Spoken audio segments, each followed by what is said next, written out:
Madam Chairman. Madam Chairman, something of a myth seems to have developed amongst politicians across the whole of Europe, which is that the international so-called banking crisis is somehow the fault entirely of the banks. But that, of course, isn't true. And if we look at the figures for the UK, which I think are reflected across the whole of Europe, we see that in actual fact, the politicians managed to spend 20 times what they actually then voted to give the banks or lend to the banks in order to bail them out. This isn't a problem of the banking system or the banks. It is a problem of all of us.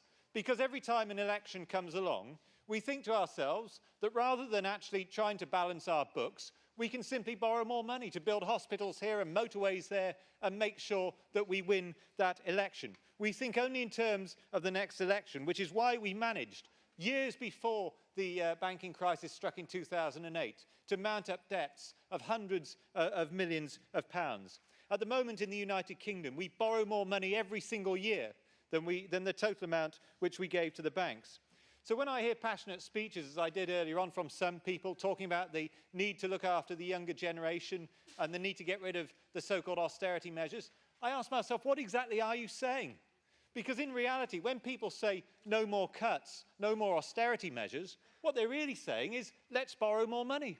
When people say, let's bash the banks, what they're really saying, because they need the money from the banks, is let's become even more dependent upon the banks. Because we're not prepared to accept, all of us, that the standard of living that we currently enjoy is only available to us because we're willing to go out and borrow money from international banks and in some cases from countries which are far less wealthy than we are ourselves. So I think it's time that we actually woke up to the reality of the situation and realise that a problem which has been caused by politicians spending money which they don't have is not going to be solved by more politicians spending even more money which they don't have. I listened with great interest to our observer from Canada earlier on, and to misquote him slightly, I say this: if the real cause of the problem is government overspending, then more of the same is simply going to deepen the problem.